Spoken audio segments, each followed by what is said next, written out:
Hey everybody, Shep here. Today is December 22nd, and welcome back to the homestead. So what I'm doing out here in the garage is, if you all saw my video of harvesting corn, you will know that I saved some of the, saved some select ears that I'm gonna use for seed corn next spring. So I plant open pollinated corn, which is it's heirloom, so you can save seed from it.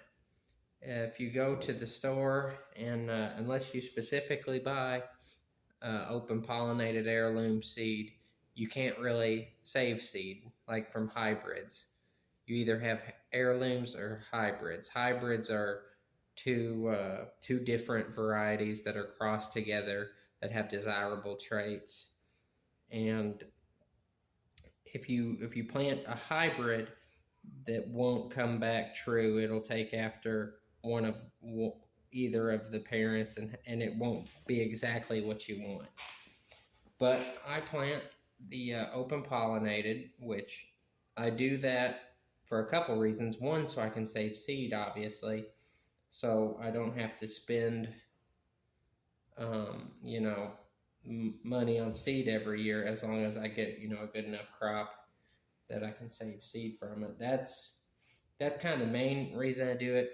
Also, heirloom corn has a little bit higher protein content than your regular hybrid corn that's grown widespread today.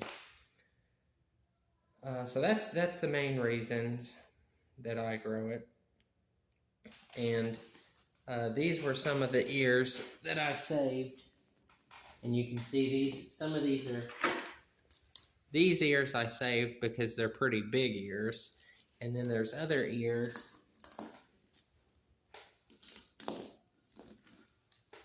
like these that I saved that aren't, I mean, they're nice ears. They're not as big as the others, but they have lots of rows. So this is only the second year that I've grown this. And the nice thing about growing heirloom corn is you can kind of tailor it to your homestead and your region of the country, because what you're basically doing is you're saving the ones that did better.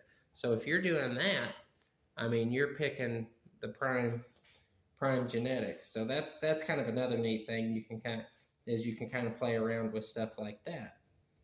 And so now I usually when I shell my corn, I use a corn sheller, but I don't like doing that for corn that I'm saving the seeds, just because it kind of has a tendency to just kind of, it just runs the ear right through there, and it kind of tears up some of the kernels, which I would kind of rather have them as in good a shape as I can get, because that's the whole thing about, when you plant the seed is never going, basically, when you plant it, that's it. You want it to have the absolute maximum potential for growing when you plant it.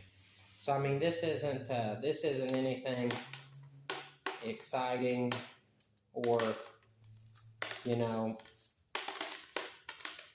high tech that I'm doing here. Basically, what I'm doing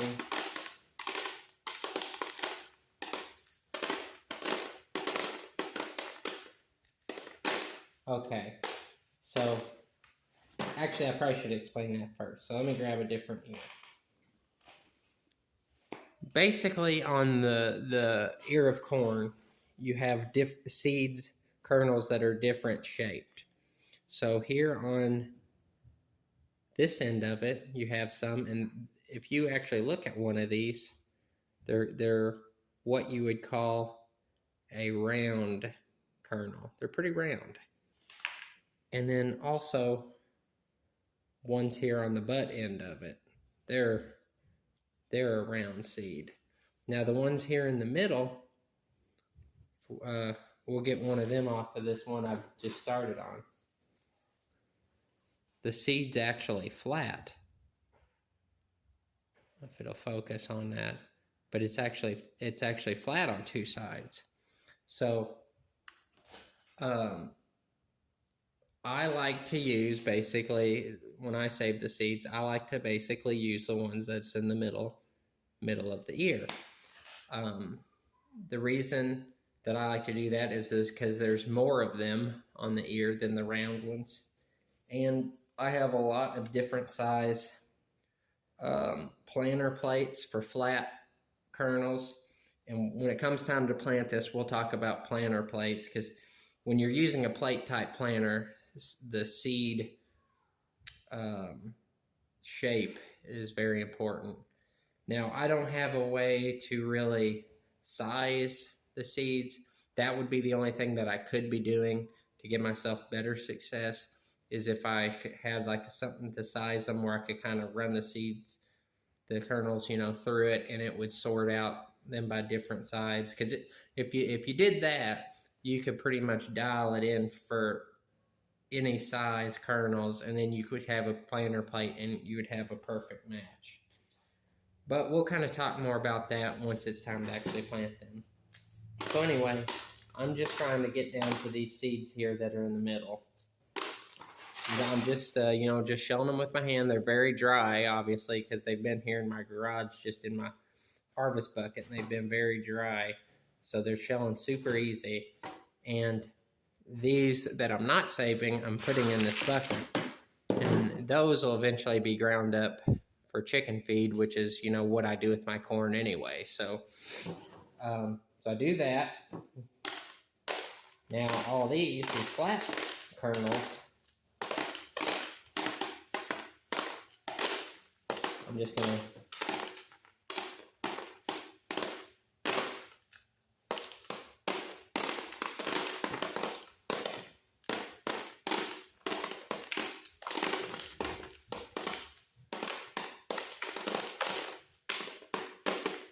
eventually, after a while, your thumb will get sore from doing this, but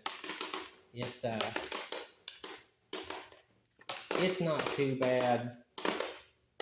I'll kind of do some one day and then kind of stop and then come back.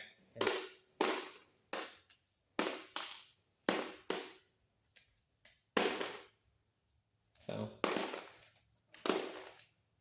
if you see some that are different sizes, so that's probably all I'm going to do on that ear, and we'll set it aside for later. And then these here that are the ones I want, I'm going to put them in my bag. Now, eventually, before I plant these, I will go through and I will fan them out to get them where there's not all that dust in there, because there's pieces of silk and there's little pieces of bees wings and stuff like that. But as you can see right there, this was the bag that my seed stock came in, and this had 2 pounds. So I've probably got 1.5 pounds there, 1 3/4 pounds, close to 2 pounds. I'll probably save about 5 or 6 pounds of seed, just in case I run into the issue that I ran into last year, where if you remember from one of my videos, basically after I planted, it rained and rained and rained, and for the most part, none of the corn came up.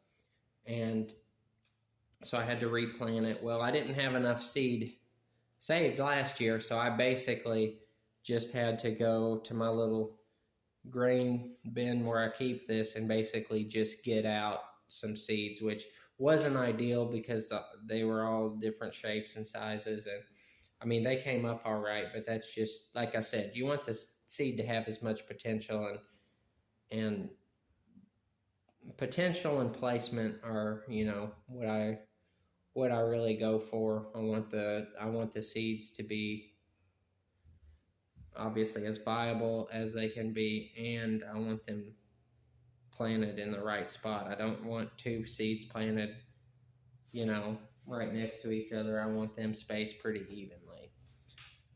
So that's pretty much all there is to it. It's not a high-tech process. That's why I grow heirloom corn. And yeah, in case you all were wondering why I do that, that's just how I do it. I thought you all might like to see that. Maybe you might learn something from it. And I appreciate everybody watching and subscribing. And I'll probably make a video before Christmas. But like I said, thanks for watching, and I'll talk to you guys later.